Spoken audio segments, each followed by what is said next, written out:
kulanti wacan daawadayaal kuna soo dhawaada Qowl Media TV. waxaad xogta qarsoon oo kala wadaagi doonaa mowqifka dowladda federaalka ee maalinta ciida iyo shabaab oo maanta ciidaya.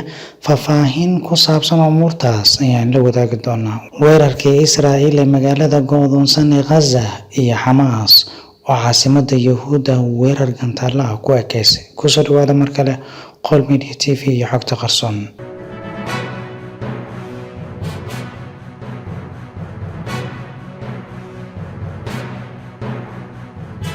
wasiirka wasaaradda diinta iyo awqaafta ee xukuumadda Soomaaliya ayaa xalay shaaciyay in dalka Soomaaliya aysan berri ciid u ahayn, isla markaana la kaamili doono bisha barakeysan ee Ramadaan.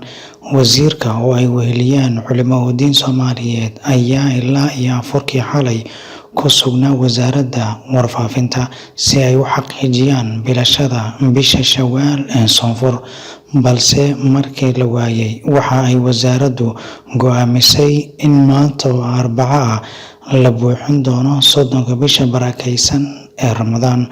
go'aanka dowladda federaalka Soomaaliya ayaa imaanaya xilli inta badan dowladaha Islaamka ay ku dhawaaqeen in maanta aysan ahayn ciid. boqortooyada Sacuudi Carabiya ayaa dhankeeda xalay xaqiijisay in maanta oo Arbaco ah ay tahay maalinta u dambeysa bisha Soon, maadaama shalay galab la waayay bilashada bisha Soonfureed ee Shawaal.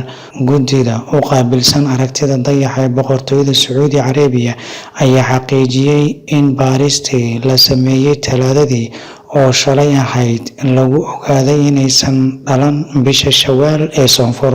war ka soo baxay xarakada Al-Shabaab ayaa lagu sheegay in bisha Shawaal laga arkay deegaano ka tirsan goobaha ay kooxdaasi gacanta ku hayso. qoraal ay kooxdu soo saartay ayay ku sheegtay in dad gaaraya ilaa 8 qof kuna dhaqan gobolada Hiiraan, Gedo, Bay iyo Boqol ay arkeen dhalashada bisha Shawaal. deegaanka Anfac oo hoostaga degmada Jalalaqsi waxaa bisha Shawaal ku arkay 3 qof. deegaanka Yaasooman oo hoostaga degmada Buulaburte waxaa bisha ku arkay 1 qof. duleedka degmada Xudur ee wilaayada Bay iyo Boqol waxaa bisha Shawaal ku arkay 2 qof. deegaanka Tuulo Barwaaqo ee wilaayada Gedo waxaa bisha ku arkay 2 qof, ayaa lagu yiri qoraal ka soo baxay xarakada Al-Shabaab. Al-Shabaab ayaa si rasmi ah u calaamisay in maanta oo Arbaco ay tahay Ciidul Fidri, lagana ciidayo deegaanada ay gacanta ku hayso ee koonfurta iyo bartamaha Soomaaliya. bayaanka ka soo baxay Al-Shabaab ayaa dadka muslimiinta loogu hambalyeeyay munaasabadda Ciidul Fidriga sida ay sheegeen. diyaaradaha dagaalka Israa'iil ayaa duqeeyay dhismo dabaq dheer oo ku yaala Gaza oo ah meel go'doonsan.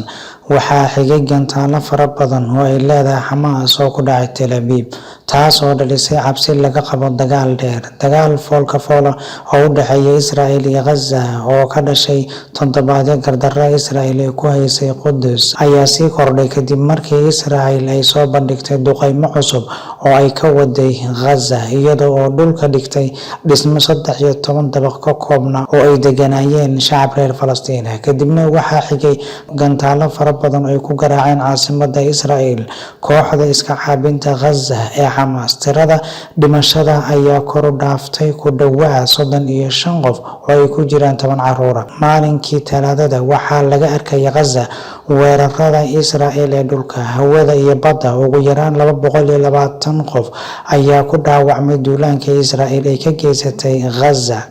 qiiq ayaa ka soo baxaya dhismo la degan yahay kadib markii uu ku burburo duqeyn cirka ah ee Israa'iil ay ka geysatay Gazada go'doonsan, sida ay xaqiijisay wakaaladda wararka ee AFP.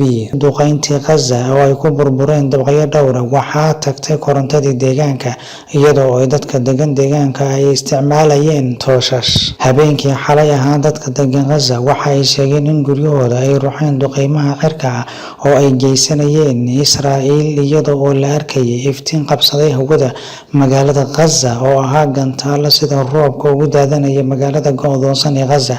afhayeen u hadlay ciidamada Israa'iil ee magaciisa la yiraahdo Janetha ayaa ku faanay in diyaaradaha Israa'iil ilaa 130 duqeyna ka geysteen marinka go'doonsan ee Gaza, isaga oo ku dooday inay dileen ugu yaraan 15 sarkaal oo ka tirsan Islamic Jihad. Gantaalo 130 kor u dhaafaya ayay ku garaaceen Xamaas caasimadda Tel Aviv, iyadoo ay ku dhinteen 2 dumar ah halka ay ku dhaawacmeen in ka badan 70 qof. Waa sida ay sheegeen Israa'iiliyiintu. Wadooyinka iyo magaalada Tel Aviv ayaa la arkayay iyaga oo gubanayo gawaari holac ka baxayo oo ka dhashay gantaaladii Xamaas ee la beegsatay Yuhuudda. Duulimaadyadii tagi lahaa Tel Aviv ee caalamka intiisa kale ka imaanayay ayaa qaar ka mid ah loo wiciyay meelo kale, halka kuwo kalena la joojiyay. Intaynu muuqaalka mid lamid ah ku kulmi doono, waxaan kaga tagnaa sida iyo nabadgelyo. Asalaamu calaykum waraxmatullahi wabarakaatu.